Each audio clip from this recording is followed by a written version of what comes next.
This episode of Riffs on Riffs is brought to you by DistroKid. This episode is brought to you by Nespresso. Gift magical mornings with Nespresso Virtuo Pop. Compact and stylish, Virtuo Pop is made to meet every morning coffee craving. From espresso to coffee, hot or iced, at the click of a button. And celebrate the season with Nespresso's limited edition coffee flavors. Sweet almond and hibiscus, cinnamon and candied tamarind, and festive double espresso. Magic in the making. Shop the holiday gift collection exclusively at Nespresso.com.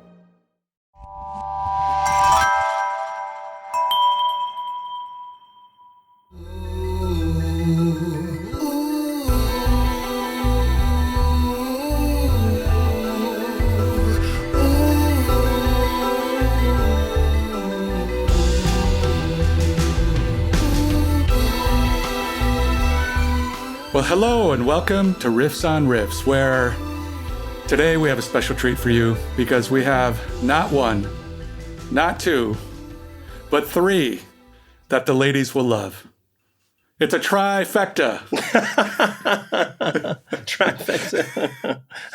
I like that. Yeah, we do have a special guest. I would say it's my brother from another mother. This is my dude, my man, my music partner. We have Mr. Brandon Terry is here with us today. Oh, the crowd goes wild. Thanks for having me. Good to be here. So as you might have guessed, today we are going to be talking about the real ladies love, LL Cool J, also known as James Smith?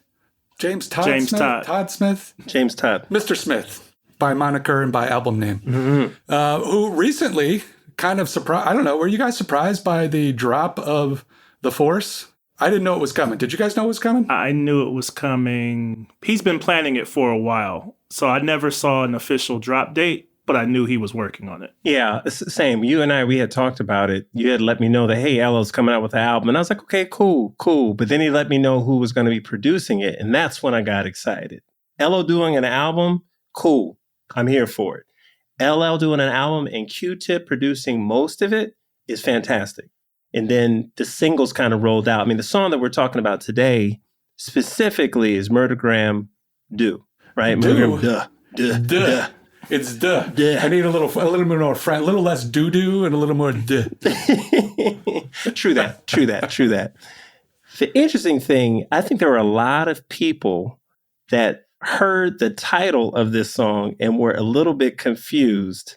And I know, Brandon, that you had that like similar situation, right? When you heard the name of the track, you're like, wait a minute. Is this Murdergram from, because he had another song called Murdergram on one of his previous albums. Well, at first I thought it was an Eminem song. That's what threw me off.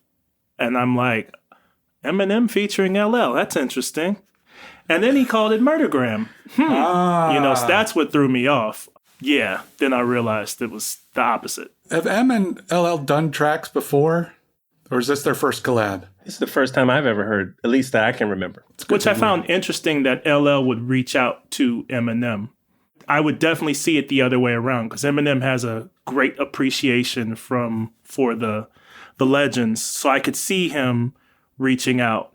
LL does not often reach out for features. Really? So he has, but it's not his thing. So I found that surprising. You know, what you hit on right there is the word legend. And it's 40 years. 40 years since I Need a Beat came out. Wow. So, first of all, that makes me feel real old. Mm-hmm. Second of all, that certainly means that LL is in that legend category, without a doubt. And, you know, to your point, M has definitely showed appreciation over the years for the greats that came before and more influences on him. It's interesting that it feels like L is returning the favor right now and saying, at some point I'm going to be passing a torch. Not that M is a young up and comer anymore, but recognizing like, hey, you belong in this group, which I think is pretty cool. I think that's exactly like his approach to it. I think it was around 2016 or 2016 when he basically said, hey, you know what? I want to focus more on acting, right? I'm going to focus more on acting. And he did that, right? He absolutely did that. I mean, as far as like his TV career, I mean, he's doing his thing. I mean, in fact, some people only know him, primarily in their head as an actor, so, and because of that, I think he's in what I call special company. There's only a couple people that have been able to do that, right? We're talking Ice-T, we're talking Fresh Prince, and we're talking LL. Well, I think you're missing somebody who I think LL made maybe one of the greatest rom-coms of all time. Queen Latifah in Last Holiday. Yes. I cannot forget the Queen. My bad. And any of you who are absolutely looking for something besides a Hallmark movie this Christmas, cue that one up because it's epic. What's it called? Last Holiday. It's so good. With who? With Queen Latifah and LL. It's really good. Really? I'm not going to spoil it, but you guys haven't seen this? I have not. Oh, it's fantastic. Was this? So there you go. Hallmark or was this on BET? Which It one was not Hallmark. You know what? Right. I think I might have saw it a while ago, now that you mention it. Mm-hmm. Well, it's worth revisiting. Okay. All right, we'll check it out. I was going to say Ice Cube, though. Oh, yeah. To a point. To a point. No, I don't think to the full extent. But getting back to that idea of LL being a legend in kind of all the industries, you hit his Wikipedia page and you forget all the things that he's done over the years. I mean, this dude hosted the Grammys 5 years in a row, which I totally forgot about. Another epic movie with Goldie Hawn, the Wildcats. Oh, yeah. But a 6-time nominee to the Rock Hall, finally got in 2021. He's won 2 Grammys, by himself. He was the first hip-hop artist ever in 2017 to win the Kennedy Center Award. Hosted epic shows like Lip Sync Battle. I mean, come on. Oh, I remember that. Right? And there's your reaction right there. There's probably 20 other things that you hit the list and you're like, oh, I remember that. Oh, I remember that. Oh, I forgot he was a part of that. I mean, this dude has been around and engaged in things for 40 years now. It's crazy. I think that this album, I think he's trying to say something. Like, y'all forgot. Let me remind you how good I am. I mean, because the other thing, out of all those things that you mentioned, I think one thing that people oftentimes forget is that he's the one that coined the term GOAT. Right? I mean, like, as far as GOAT. I didn't know that, really? As far as I know, he's the one that did it. No, you are correct, sir. There would be the word. In fact, he should have got a copyright on it. He should have. Because the word GOAT now is used by everyone. He created it. Well, didn't Tom Brady steal it then and basically license it? Exactly. I might be making that up. But. Exactly. But there was an album. I'm pretty sure there was an album. There was an album, yeah. Yeah, the GOAT album. Yeah. Yeah. So, yeah, he created that. In fact, this album, there was an album called GOAT 2 that never saw the light of day. Do you know why, Tobe? Because it was bad. I knew it. I do remember when it came out. I had a discussion with a friend that I talk hip hop with often, and he said, "You know what? LL might be the GOAT." And I was like, "Get out of here!" You know what I'm saying? Even though I have always been a huge LL fan. Like, at one point in time, he was my favorite rapper, period. But I was like, GOAT? The GOAT's Jay-Z. What are we even talking about? And then the more we talked about it, he does have a legitimate claim to the title. All right, well, let's get in. I'm dying to know here. When it comes to this genre, first of all, Toby, you and I, we've had this discussion. It's kind of silly to even... But if we entertain the exercise of how do we define what potentially could constitute the GOAT, what are some of the things that would be part of that stew? Well, I'm going to let Brandon take this one. Go ahead, Brandon. Oh, are you? Okay. Yeah, I'm going to let you take this. Go ahead. You're so kind. First, obviously, how many classic albums do you have? You have to have at least one, obviously. Longevity, cultural impact, and... I would say relevancy, but that goes, along with all the other three. So I think those are the three main issues. I was going to say relevance to like today or Didn't I whatnot, just say but that? that's you did. That is your guess. superpower, Toby. I just want you to know that. That has always been your super. To find a thesaurus and use it, or just restate something somebody else restate what I just. Yeah. Listen, but you owned it, Toby. He does. I did, right? All right. No, I agree with all things that were said. It is very interesting. Of course, it's really subjective, and it's all of that. I mean, as far as like what's a classic album, what's not, I mean, for me, like Mama Said Knock You Out was like ridiculous. But as I've said before, I wasn't really into hip hop, for the previous releases that he had. I mean, cats that were, remember his impact on it. His impact was crazy. When you just said that, it brought me back to like when, say, a new movie comes out and it breaks all these records. But then you compare it to like a classic like Star Wars or Jaws, and you're like, well, if Jaws came out now, it's not apples to apples. It's, because tickets cost more, it's a different environment, there's more theaters, et cetera, et cetera. I always think about that with LL because, yeah, Mama Said Knock You Out. But I remember when Bigger and Deffer, his Bad album came out, that was an experience. I mean, literally, I don't want to go off too much on a tangent, but when That's why we're here. This show's called Riffs on Riffs, please. It's basically called Tangent. Tangential. Come on. Welcome home. Continue. I recall when the single dropped, I'm Bad. And it was on radio, but, you could only hear it on radio. Okay, so if you wanted to hear it, you couldn't hear it unless you were sitting by the radio. And I remember the day it came out, the day it hit radio, a good friend of mine who was into pharmaceutical sales. Is that a euphemism or were they actually in pharmaceutical sales? We'll leave it at that. Okay, fair enough. The kid was 15. What do you think? Exactly. What do you think? And owned his own Cadillac.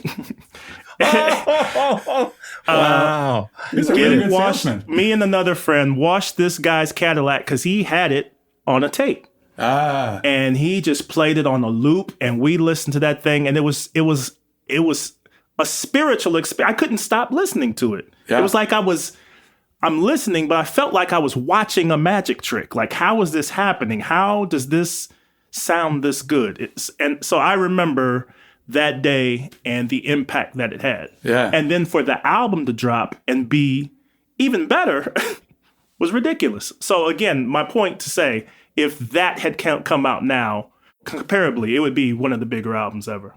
The interesting thing about that song, that I'm Bad, I've never seen anyone perform that song and not be hype. Yes.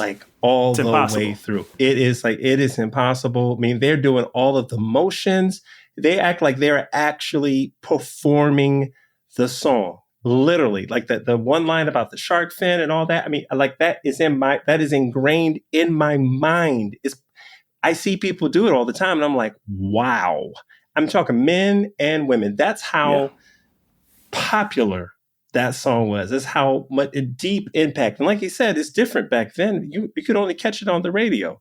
So how is it that everywhere you go, where they're playing old school hip hop, and that song comes down, and the drums come, it's just come on. Yeah. Come on. Well, to use the word that Brandon said, that Toby stole, relevance. I'm going to make a comparison because standing the test of time and being able to kind of hold up to that iconic status. You talk movies, Star Wars, Jaws. Star Wars, Jaws. Everybody, go ahead, Tub. Go ahead. I see something coming. I thought you were going to say Jar Jar Binks. Jar Jar Binks. That's what I thought you were going to say. I'm like, that's not all the Star Wars. I just want to let you know there's more to Star Wars than that dude. But go ahead, continue. That's cold. Some people only know Chuck. Listen, and those people should be shot. You should not. I mean, period. No, I'm sorry. Go ahead, continue. So if we think of these movies that have stood the test of time, and then the cultural relevance that they have in the moment, but then it's the legacy and they're compared moving forward. So I think of a movie like Avatar. Yes. Huge phenomenon at the time. For me personally, and I would argue maybe I'm wrong. I'm curious your take on this. It's kind of a meh movie now. It was huge at the time. Did you enjoy it when it came out? Yeah, I didn't expect to because I was like, what is with all the blue weirdness and whatever? Because the hype was so big going into it that anytime something gets hyped that much, then I'm always a little bit leery. And then when I did see it, I was like, okay, I get it. This is a good movie. Mm-hmm. But it doesn't matter as far, I'm never going to go back and watch Avatar again. That's the point. That, right? And so my question I is, enjoyed it. Never watched it again. How often do you go back and listen to some of those old LL tracks? Okay, for me, the answer is a little bit different than it would be for other people because my first exposure to LL was Booming System. So that is way past his other. I mean, he had released plenty of albums, but I didn't start really getting into hip hop. My access was limited. That's Mama Said Knock You Out, right? Right. Okay. So Booming System for me was it. Like, I know all the words. I have it What's locked. crazy is you didn't catch LL until his comeback. Mama Right. Said Knock You Out's his comeback album. Well, I think he kind of said that in the first line of that song. That's right? like So- not. Don't call it a comeback. Well played, sir. I'm just saying. Well played. I'm just saying. Hey, But Toby think tries. about that. That's like not seeing LeBron until he came back to Cleveland. Oh, yeah. You know what I'm missed saying? all the Miami championships, Yes. which I'd be okay with, by the way. I recognize that, and that's why I kind of prefaced what I was about to say. Like, look, I know I wasn't. I mean, for me, I was like, oh my God, this dude's fan. And of course, I heard about him before. But it's different because it's gritty, it's hard, it's all of that. And the other thing too is like the songs that you see on videos weren't necessarily the songs that I loved on that album. Mama Said Knock You Out, fantastic, good. Booming System, okay, great. Eat 'Em Up, Chill, stop it. I'll slap people over that song. I mean, that is my jam. That's what I admire about LL Cool J's career. I think he's found a good way to come out with stuff to kind of fit both sides of the hip hop game. He's like, here's my pop song, and here's the stuff to kind of get you gritty. Now, I will say that I think that after that album, when you're talking about what, pink cookies in the plastic bag and stuff like that. 14 shots to the dome. That album, he strayed. He lost me. He lost me on that. I was expecting something completely different. He completely lost me on that album. And then he went to like Loverboy stage and with Boys to Men and lost me even further. And then it was Phenomenon, right? And it was just like, we're grasping at straws. Do you know by chance what time period that was? Like years? It would have to be like Phenomenon had to be like 97, 98. Okay. The Boys to Men collab. Yeah, because that was what Mr. Smith came out around that time. Well, I can look it up. Hold on, let me look it up. The reason I say that, the only reason I'm saying that is hip hop was in a transitional period. And everybody was searching. So it wasn't just LL. Everyone was. I saw an interview the other day and they were talking about Talib Kweli. And they were like, Talib Kweli spent a good portion of his career trying to figure out how to get G-Unit fans, which is not his lane. But everyone was searching for everyone else's fans instead of catering to your fan base. And that period of time, everyone was doing that. Everyone was trying to figure out, how do I expand my fan base? How do I tap into this? How do I tap into that?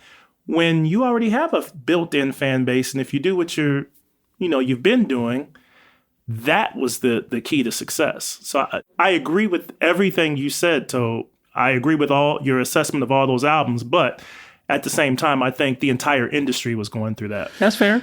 Yeah, but LL was the kind of the original. I mean, when did I Need Love come out? Isn't that why everybody started getting off the bandwagon? 88. Because he took that Drake original doesn't detour? exist without I Need Love. What's that? Drake does not exist without I Need Love. I totally, and I kind of blame, so I can blame LL for Drake is what You don't can. do that. You can. You definitely can. Wow. But at the same time, you might not have the roots without LL. Explain. He's the first to do an unplugged album.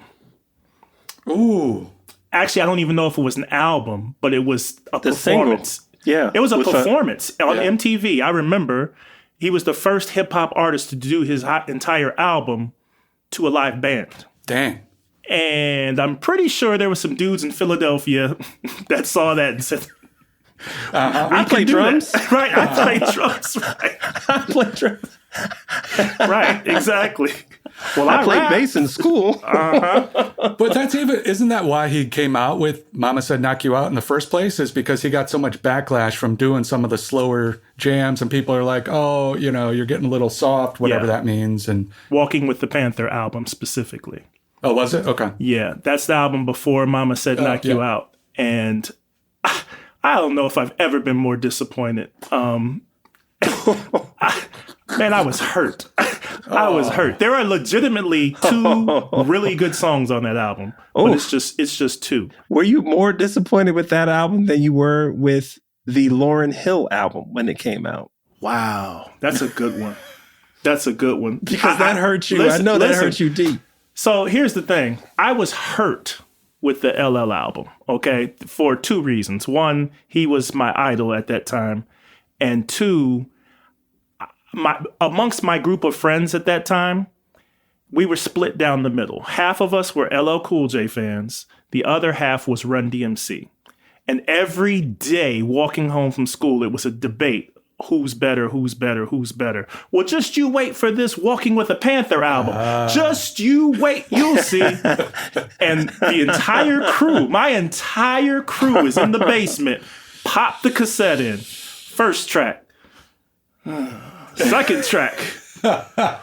Ooh. Yeah, and that's what they're doing. The Run DMC fans are doing that. We're like, well, just wait till we get, there's a good one. There's a good one right there. And it was, I was hurt. Lauryn Hill, I was mad. There's a difference. I was mad at her for doing that because I felt bamboozled. I understood it. But she knows that's not what she was supposed to do. She knows it. Mistakes were made. Mm-hmm. Mistakes. And, it worked. She went 10 times platinum. Yeah, right. She got paid. She got paid. But we were expecting more rhyming. Word on the street is. Yeah. Well, then there's the reason you never got a second album. Well, then there's that. Then there's that too. All right. I think there's a lot of reasons she never got a second album. But that's go back and listen to the Riffs archives if you want. There you go. So one of the things I will say about relevance is if it still moves the next generations. And so I was down at OU recently, actually running through some of our tracks with my daughter, and we had just gotten a conversation about some of the icons in the industry. And I was like, well, how much LL has you listened to? And she's heard the stuff, kind of the R&B leaning stuff, and really likes it. And so we went back and just started going through some of the repertoire, and it hits her the same way. So you got a 20-something-year-old who's never heard this stuff. And even though production is 30 years old or whatever it is, and by today's standards, it's not maybe as whatever you want to say, but it still moves people because there's something in that is iconic. And to your point, Brandon, I think that's what makes somebody potentially the GOAT if you're going to even have that moniker. I mean, raw emotion is transferable across... There it is. Across time. Yep. Yeah. And I think that's, if we get into like what makes him great, but first of all, that voice is just, whatever the tone, the timbre, is it timbre? Is it timbre? I don't know. Whatever. You know what you're talking about. Go ahead. That. So that, and a little bit of the grit that he's had. I mean, to me, he is the quintessential, I think there's a handful of people that could be quintessential kind of MC voices, but he's in the top 5 for sure, just from a pure vocal perspective. Yeah, Rakim is probably, I would say his voice is probably up there, like probably a 1 or 2. I would say, who would you say is number 1, Bran? Another person in the top 5, I'll say that. Yeah, voice. Ooh, that's a good one. And I knew you were going there, and I was like, I hope they answer first. Rakim is a really good Rakim one. Is fantastic voice. Guru had a song about it from Gangstar. It was called It's Mostly the Voice. Now, I wouldn't put him in that category, but he did have a song about it. He did. He definitely did. Biggie had a pretty distinguishable voice. Well, but distinguishable and like the voice, because I can say Jay-Z's got a very distinguished voice. His voice is very recognizable, but I'm not saying that his voice is not as great as Rakim's voice. No. His voice is not as great as LL's voice. No. Agreed. Maybe that's something that we should just table, I guess, for right now. But at least those two. They're there. It's just not, Like, I think, honestly, it's a little bit of a stretch. I'm going to go there, though. Careful. I'm going to go there. Rah Digga, to me, that's a good one. For females? Voice. Yeah. Yes, absolutely. She's got to be top 5 female. MC Light, got to be top 5. That's a good one. And you know what? And let's forget, let's just say, forget male or female. Let's just lump them all together. MC Light, to me, got to be top 10, top 5 MC voices, period. I think she's that good. And I actually Queen Latifah, you could put right there. I think Queen Latifah's voice is straight power. I'm not mad at that at all. No arguments. So, I think you're going to get some of that. You know, I think DMX probably deserves a head nod in that direction. Oh, he deserves a head nod, dude. If you can growl for 15 straight years, if you could growl for 15 to 20 straight years, you deserve something. You deserve something, sir. How big of a fan of DMX were either of you? Peripheral. And to be fair, I haven't done a deep dive into the catalog, so I can't really speak to it. But it always struck me as, and this is going to sound way worse than I mean it, in part because of his voice. But he always struck me as a bit of a novelty act, not like Weird Al novelty, but more of a No, I completely understand. I was not the biggest DMX fan, but it wasn't until I heard, and I'm not saying this made me a fan, but it made me appreciate. It wasn't until I heard his peers tell stories about him that made me go, oh, okay, well, I guess I can understand their point. And there was a story Jay-Z was talking about their tour together. And you know the story. No, tell us that. I don't know the story. So, let me get some DMX just dropped his second album. So he did 2 albums in 1 year. So he goes multi-platinum with 2 different albums in 1 year. But Jay-Z did Hard Knock Life. So he's, starting to be that guy too. And so I think it was the Hard Knock Life tour, actually. I could be wrong, but either way, it's that time period. It's definitely that time period. Jay is the headliner. So Jay's going on last. So he's backstage, and this is the first show. And Jay's backstage watching the show, and he said the lights go out, and you hear dum dum, which is the very first note on his album. And then he goes, and the stadium's completely dark. You hear dum dum. He said the entire stadium goes bonkers just from a man going, "Urgh." He said the lights come on. This dude starts performing into a sweat's pouring from everywhere, takes his shirt off. Now the ladies go nuts. Ladies going crazy. Then he says a prayer. So all of the emotional people are going crazy. Then he goes hardcore again. He said he had the crowd going from tears to cheers to ready to kill somebody. And then goes, all right, your turn. And Jay was like, we got 40 more dates of this? How am I going to, what do I do after that? But Jay said he learned a valuable lesson about showmanship from that. And I said, you know what? I could see how that would be. And maybe that's a better way. DMX has always been a showman. Yes. So. Yes. I will say that, but I will also say that back in those days when DMX first came out, we're talking, man, who was the group that came out that song Wild Out? Wild Out, Locks. Locks. So it's beginning of the Locks. There's Capone and Noriega. There is a lot of this going on right now. So it's just really before the hardcore underground movement really solidifies itself. That's the way that I look at it. Like there were backpackers before, but it was getting a little bit, people were trying to find a way to kind of make transition period. Yeah. So it was a real big transition period. So people were really paying attention. I think that whoever the manager was for DMX did a fantastic job in marketing for this dude that really could rhyme. He really could rhyme. Now, I just looked at the marketing. Like when they first came out, that first song, Get At Me, Dog. I was like, nah, I'm out. I'm out. I'm out. Tap out. Done. But I did hear a mixtape of him, and that completely changed everything for me. I was like, okay, because these mixtapes, they're catered to people like me. I want to hear you spit. I want to hear you battle. Right. Put his verse right next to a Noriega verse, next to somebody else. DMX Canibus mixtapes. Do you remember that? I don't remember those mixtapes. My mixtape had DMX and Noriega. Yes. And so fantastic. One side was DMX. This was when it was an actual tape.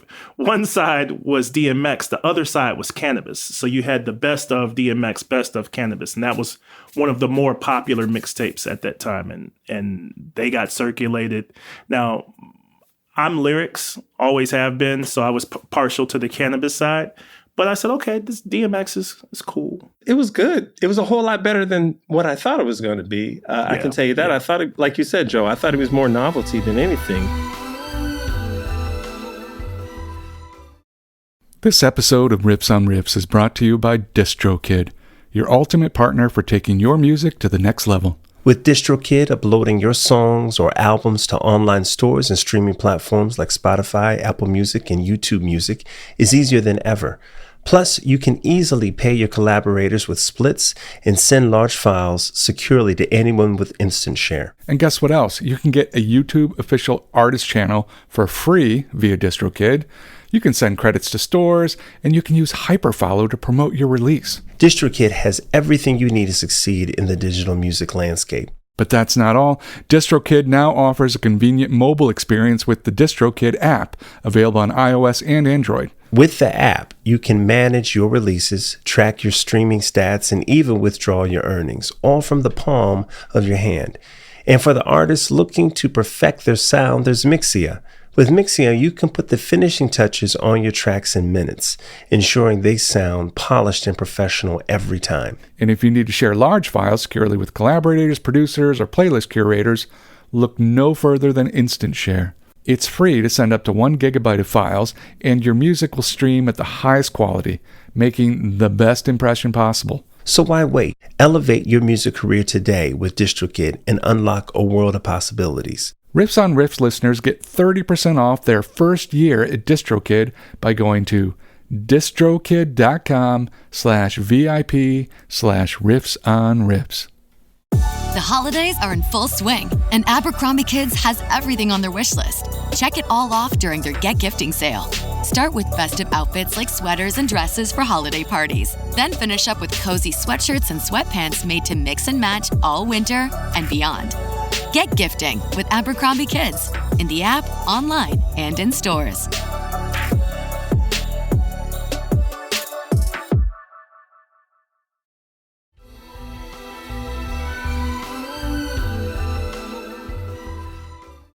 But speaking of Canibus, man, it just circles right back around. This is why LL Cool J will go down in history to me as being one of the most Evil? I'm kidding.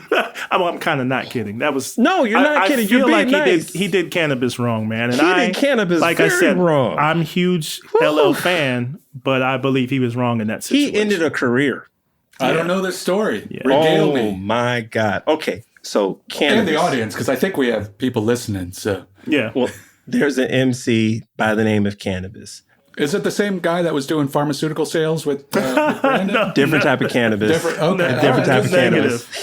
And if you haven't heard of Canibus, it's because of LL Cool J. Yeah, that is literally it. He was literally the next big thing coming up. Like he was going to be the next huge thing. And we're talking 97, 98. So if you think of when Big Pun first came out, it's that time period.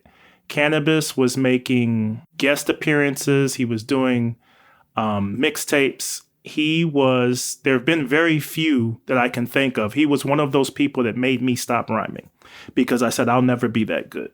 And there's only a handful of them, but he was one of them. Like, I can't do that. Where's he from? He's from It's East Coast, Jersey, East and New York, Coast. probably. Okay. I don't believe he's from New York, but he was living there at that time.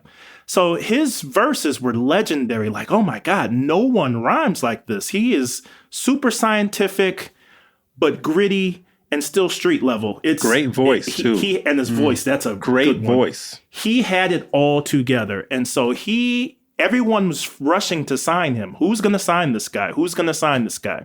LL's coming out with an album. I want to say the Mr. Smith album. Don't quote me on that, but it's that time period. And he comes out with a song called 4321. And it has Method Man, DMX, and Canibus on it. So Method Man, obviously Wu-Tang, he's super solidified. DMX to platinum Redman was on that albums. too, right? Redman, great job. Good job. And so Yeah. Canibus has his verse says, "Hey, L, is that a mic on your arm? Let me borrow that. Something, something, something." So basically, Ella has a microphone tattoo on his arm. And so he was saying, "Let me borrow that for this verse." LL took it as, "You're trying to take my title. So you're trying to take my spot." Terrible. Which was happening, but I don't think Canibus meant any ill will in it. But Canibus was going to be that next dude. So LL tells him, change your verse. Change the verse, and there won't be a problem. So Canibus changes his verse. Did he double down? No, he didn't. Okay. Canibus changed his verse, took it out. We're fine. LL basically wrote a diss verse to Canibus, and that's the version that comes out. So if you go back and listen to 4321, LL's entire rhyme in that song is about Canibus. Canibus took offense to that, rightfully so, and we get the song called Second Round Knockout. Oh my God, One Joe. of the greatest diss tracks in Joe. hip-hop history. Oh my God, Joe. Second Round Knockout. Oh my God, Joe. Oh my God, Joe. Oh my God, Joe. Listen, Second Round Knockout. Featuring Mike Tyson. Featuring Mike Tyson in the video. Not the greatest voice in hip hop. No, Agreed. not the greatest voice, period. Agreed. How about that? Dude, you talking about people that dissected these verses and just counted the number of punches thrown. It was ridiculous. I'm going to let the world know the truth. You don't want me to shine, study my rhyme, then you laid your vocals after mine. Ooh. Yeah, that's how the song started. And it keeps going. It got worse. It was arguably, and to this day, it's probably one of my favorite diss tracks. Oh, there have been some classics after it. Recently. So what happened was... Speaking of Drake, what? Speaking of Drake, what? I didn't want to go there, but yes. LL used his power influence to blackball Canibus, came out with a song. I don't think it was as good as Second Round Knockout, but he's LL, so it did its job. Canibus's album tanked, and the rest is history. This kind of segues a little bit into a question I had for you guys. You know, there's a whole plethora of underground hip hop artists that never kind of get over that proverbial hump. Right. Why? I mean, is it as simple as it's like every other music genre, or who knows? There's tons of talented people and some of them pop for no reason and we don't know why? Or is there a nefarious underbelly where people are pushing stuff down like LL did with Canibus? Like how do you get over that? Or is it just a crapshoot? There's a bunch of factors that go into play, and some of it you have no control over. Like, first of all, you have to be, I hate to say this, I think you have to be visually appealing. I mean, I think... And everybody doesn't have control over that. It's the only face I got, Brandon. Why are you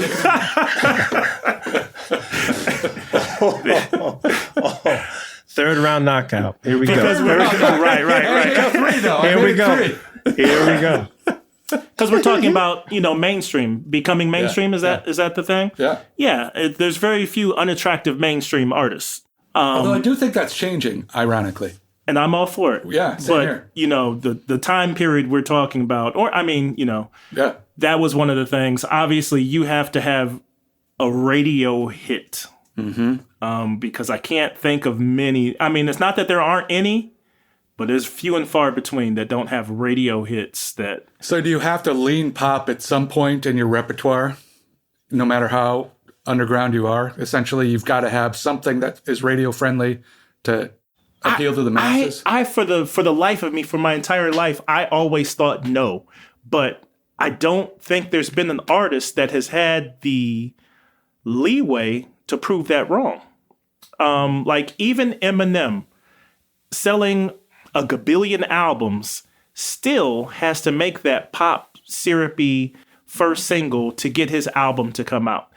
And if he can't do it, then, you know, I don't know who can. Yeah. And I don't think he has to. And I don't think there are certain artists that don't have to, in my opinion, but it's never been tested. Mm-hmm. I'm hoping that the formula changes. Because if we're going back to LL here, if we're moving the conversation back to LL, this one thing I would say about this album, and I guess, you know, I kind of proved myself wrong here. He's got this song right here is actually the 4th single off the album. All right, this is the 4th single. Someone that was only thinking about money would not have come out with this song number 4. They would have released, I feel like released it first or second. Brand, what do you think? I agree with what you're saying. I don't even think it was going to be a single. It got leaked. It did. It got leaked, and then I think it was like, well, it's out there now, so. No, I think it got leaked, and I think people started like, what the hell is this? I think it got leaked because they were, I mean. It's possible. Yeah. I see what you're saying. Yep. I mean, look, let's just talk about the song real quick. Really? Because we're like half hour in. We haven't even talked about the song. I love this song. I love this song for so many reasons. Yeah. I think that I knew that Q-Tip produced most of the album. Of all the songs on this album, I would not have said that Q-Tip produced this song. It's one song, to me, it's a little bit different. But that's Q-Tip's style, though. Agreed. Yeah. And he constantly proves to be the one dude that you can't totally know for sure if it's his style or not. He's not like Pharrell or some of these other cats where they almost have like a signature sound. Premier. Yeah. Right. He's not that dude. It's going to be different.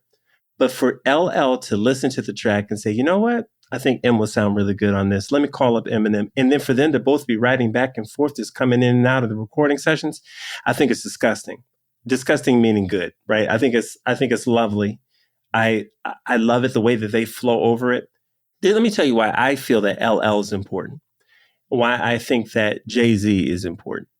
I think that these artists are important because they've been in the game for such a long time. And hip hop is still relatively young. 50, just celebrated the 50th year anniversary.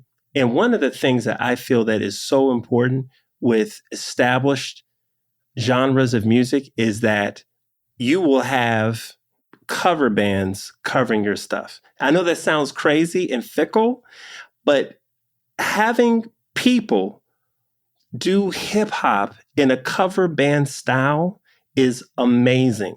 And I've seen these shows and I'm like, actually, band actually did a good job. But I feel like that's actually needed for hip hop to get to where it needed to get to as far as, establishing itself as a genre that's going to be around for a while. It's important to break the stereotype, to break the unwritten rule that didn't exist when hip hop first started, which is crazy. Like, I think Chuck D didn't start until he was in his 30s already. And I think he traces it to LL specifically. Yeah. So there's this stigma attached to hip hop that you have to be 18 years old. If you're over 30, then you're old man and you shouldn't be rapping, which is ridiculous because, like, to your point, Toby, the Rolling Stones go on tour. Billy Joel is on tour. Why can't the equivalent in hip hop still be touring, whenever? So it's a ridiculous rule that was made up in hip hop for whatever reason. I think it's because hip hop is still relatively young. Mm-hmm. I mean, the Rolling Stones as a band are 112 years old, right? Yeah, I mean, I think it's important to the longevity of the art form. You can't, what was it? There was his name was Paris. He was a political rapper back in the day, but he had a song called America Eats Its Young. Yeah. Okay. And that kind of applies to hip hop, like, or the opposite, you know what I'm saying? Like, hip hop abolishes, once you get to a certain age, you're kicked out and you're not allowed anymore, which is. But I think the other important part of that is it's not only an age thing. So we look at these classic rock acts from back in whether it's the Stones or whoever it is, and they're celebrated for their longevity and all of those things. But you didn't see the Stones going around making diss tracks about the Beatles. Right. You know what I mean? And so that's part of the cannibalism of hip hop is we're going after our adversaries in the industry. Versus we're celebrating this as an art form because we're all amazing in our own right. And I'm not saying you don't have that in other genres, but I wonder, it's a combination of, it's still relatively young. This is why I love, LL reaching icon status, coming out with an album 40 years after his first, because it starts to cement that legacy of, from what I hear, the Stones still put on a good show, which is mind-boggling to me. LL's just made an incredible album. And, and in the video, I'm like, this dude is older than me and he is ripped. What is going on? Like, I need to do what, I don't know, whatever. That's a different story. But there is now, and I think you're seeing it with Jay-Z, you're seeing it with a lot of these artists that, with Dre, like, they are passing the torch in a way that will allow that same sort of, like, homage to the next generation and will cement this as an art form for forever, essentially, and it'll start to get the same play as every other genre. Well, I got two things to say about that. Here's the first thing I got to say is, what did sourdough say to ham and cheese? What did sourdough say to ham and cheese? I was bred for this. Okay. All right. So dad joke number one. I don't want to know what number two is, Toby. Oh, man. I don't want to know. Number two is number two. Look, that is some wry humor there, Toby. Oh, that's good. Oh man. Any way you slice it, that's funny to me. Any way you slice it, dude.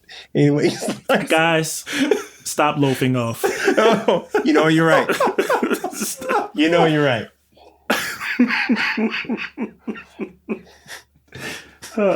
Stop it, Toby. Let us get back to this. Let us get back to what's at hand here. Okay. All right. I've hip hop being as young as it is, I'm just happy for a lot of different reasons. I think the celebration of hip hop turning 50 had so many just beautiful moments during that year. I mean, so many beautiful moments during that year. And the fact that LL, I'm hoping that, I'm assuming that LL got some momentum with that. It's like, you know what? I am not done. It doesn't matter. No one cared about age when it comes to Miles Davis. No one cared about how old he was. Like, dude, play. No one cared about Duke Ellington. No one cared about any of these other cats. Dude, if you're here, if you're willing to play. I just thought of this. What's up? I was going to say no one cared in the early days of hip hop. Like I mentioned, Africa Bambaataa, Chuck D, all those dudes were a little older. I mean, Sugar Hill Gang, those guys were young, right? No one cared then. You know who we can thank for the ageism in hip hop? Special ed? Mr. LL Cool J. What? And I'm only 18 making more than your pops. Yeah, there you go. That was on a song called the Doo Wop Bigger and Deffer album. And it kind of stood out. People are like, oh my God, he's only 18? He does make more than my father. I mean, he was 16 when he was knocking on Rick Rubin's door. Exactly. And that line kind of separated things. And there was already a separation. Run DMC kind of did start it, separating from the Furious Five. Like, hey, we're the fresh, new, young dudes. You guys are done. It's our turn. And it kind of continued on from there. All right. Well, we got to talk about the song a little bit more. Because one of the things that stood out to me is, and this is, I'd forgotten at how good L was. Because if you listen because they sample Going Back to Cali in this track, and the flow in Going Back to Cali is almost, I don't want to say annoyingly, but intentionally slow. It's so laid. Okay, annoying. It's so laid back, and a lot of his tracks are like that, right? They're not. He's not getting after it, and so on this track, he's getting after it, and you're like, oh yeah, I forgot you could do that. I didn't know he could do that.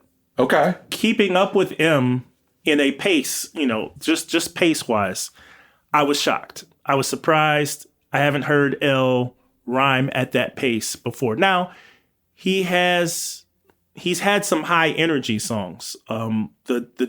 The two songs that stand out for me are that Walking with the Panther album that was terrible I told you about. He has a song called Nitro. It's called Nitro. So he's hyped up and he is rhyming faster. It better be for a song title named Nitro, but go ahead, continue. But not like that. This, he was, I'm like, your age. Does your mouth move slow? Right. Exactly. Well, we've been conditioned to feel that way, but he was keeping up. And I said, okay, I'm really impressed. And I'm impressed that you took that chance and went there. And then invited M, who, Yes. Yeah. I think that if we take all the stories from LL in the past and you put them all together, this is kind of what you get. This dude is not going to back down from any type of challenge. And I feel like in that case, it's like somebody might, whatever the real story is, right? Somebody could have said, man, you know what would sound good on it? Eminem would sound dope as hell on this track. And LL was like, this is my track. And then maybe scared? He was like, yeah, you scared? No, I ain't scared of nobody. I'll call up Marshall right now. I got his number. I'll call up Marshall right now. Mm-hmm. I'll call up Marshall right now, and then call them up. And of course, Eminem being the hip hop history fan. Dude, he's a fan. And the fan. Yeah.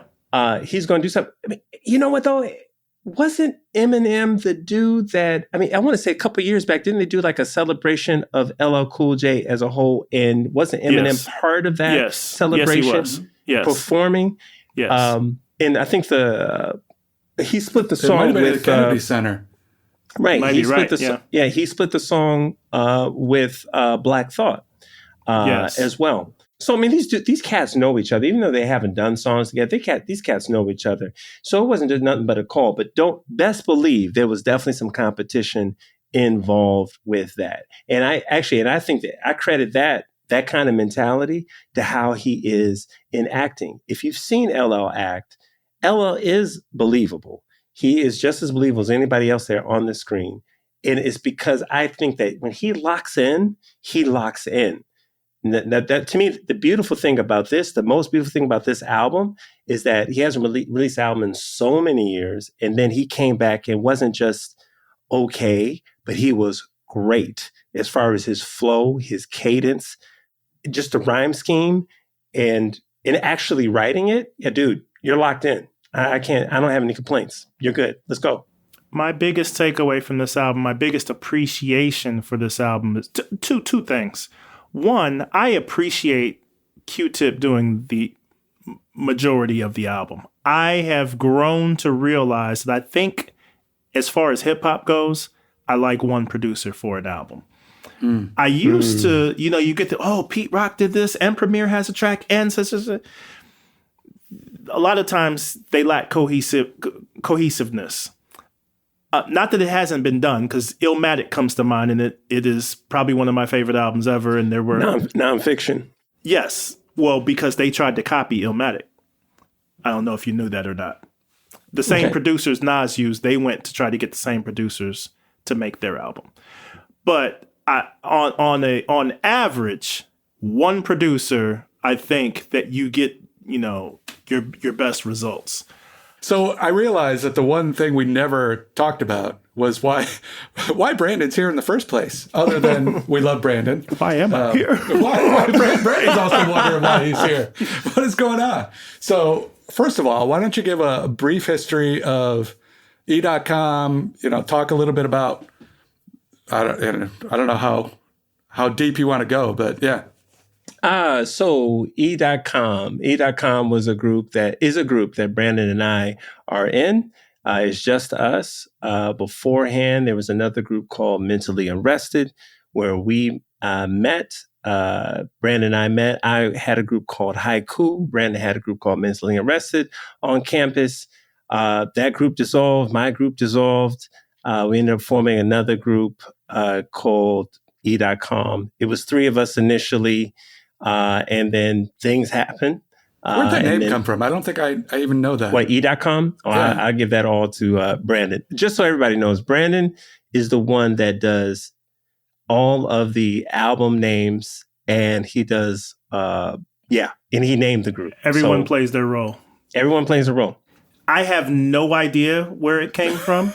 I mean, literally, almost like my rhymes. They just come out the air. Is there an E? Like, is it stand for anything? So it stands for Eclipse Communications. We were trying to overshadow all types of competition communications in the hip hop world, because we were very heavy in the battle community at that time. You know, it was a dog eat dog, you know, we're better than you. And so that's where it comes from. Eclipse Communications was and we shortened it. Just like, all right, that's a long name to say. Just call it E.com. And that's where it came from. Nice. But there are like maybe 4 songs where there's actually 3 of us rhyming. Oh, really? Yeah.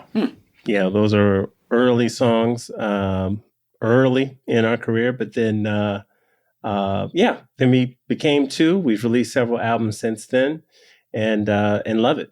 Love doing what we do. Music is us. You know, it's great having Brandon on the program, because I've learned a lot of hip hop history through Brandon. Brandon has been a major part of the reason why I've always loved hip hop, but learning the history about it, I think is just different. It's just different. It makes you appreciate it a whole lot more.